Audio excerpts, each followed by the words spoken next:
আমলের খাতায় জমা হওয়ার কথা ছিল নেক আমল, আশা ছিল আলো ঝলমলে এক আখেরাতের। কিন্তু বাস্তবতা কতটা নির্মম। খাতার পাতায় পাতায় শুধুই পাপের কাটা ছেঁড়া দাগ, অনুশোচনার দীর্ঘশ্বাস আর অবহেলার ছাপ। সময় থেমে থাকে না, তার নিজস্ব গতিতেই ছুটে চলে।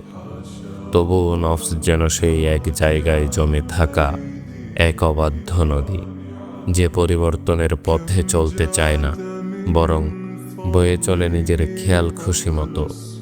দুনিয়াবী চেতনার মোহে আচ্ছন্ন হয়ে আমরা বুকের গভীরে আগলে রাখছি সেই সব ভাষণা, যা একে একে মুছে দিচ্ছে কোরআনের আয়াতগুলো।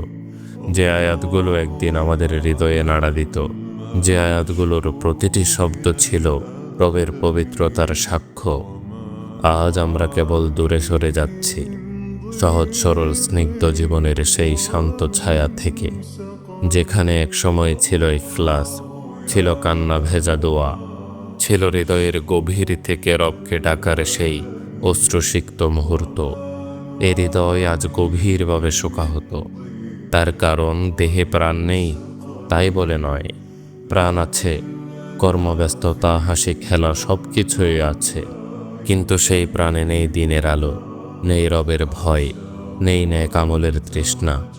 এ যেন এক জীবন্ত লাশ হয়ে বেঁচে থাকা, যে চলে, খায়, ঘুমায়, তবুও আসল জীবনের স্বাদ থেকে অনেক দূরে। এমন জীবন কতটা ভয়ানক, যেখানে জাগতিক চাওয়া পূর্ণ হলেও আখেরাতের হিসাবের খাতায় শূন্যতার সীসা কলম চলছে অবিরাম।